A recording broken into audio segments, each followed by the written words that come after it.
امریکی دعوے کے باوجود آبنۂ ہرمز میں کشیدگی برقرار، 2 اماراتی آئل ٹینکرز نشانہ بن گئے۔ دونوں جہازوں کا تعلق ابو ظہبی سے بتایا جاتا ہے۔ اماراتی حکام کے مطابق واقعے میں کوئی جانی نقصان نہیں ہوا، جبکہ صورتحال پر قابو پا لیا گیا ہے۔ ایسے میں پاسداران انقلاب کا اہم بیان سامنے آ گیا۔ دعویٰ کیا کہ آبنۂ ہرمز بند ہے اور اس سے ہونے والی تمام نقل و حرکت پر ایران کا مکمل اور فیصلہ کن کنٹرول ہے۔ کوئی نقل و حرکت ایران کی نظروں سے اوجھل نہیں۔ پاسداران کی جانب سے جاری بیان میں کہا گیا کہ آبنۂ ہرمز کی صورتحال کا اندازہ امریکی بیانات سے نہیں بلکہ زمینی حقائق سے لگایا جانا چاہیے۔ ادھر یمن میں حوثی گروپ کی جانب سے بھی آبنۂ باب المندب کے قریب 2 میزائل داغ دیے گئے۔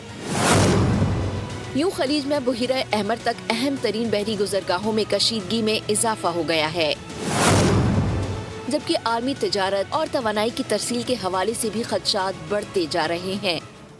حوثیوں کی جانب سے ایک بار پھر سعودی عرب پر حملے کا دعویٰ کر دیا گیا۔ حوثی گروپ کے مطابق ڈرون حملے جازان میں کیے گئے، جس میں آرامکو کی آئل ریفائنری کو نشانہ بنایا گیا۔ حوثیوں نے حملہ سعودی کارروائیوں کا جواب قرار دیا، تاہم سعودی عرب کی جانب سے خبر پر کوئی رد عمل سامنے نہیں آیا۔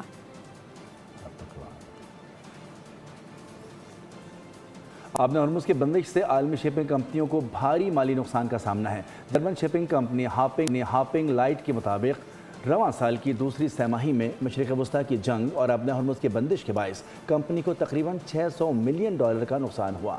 کمپنی کا خالص منافع گزشتہ سال کے $306 ملین سے کم ہو کر $83 ملین رہ گیا۔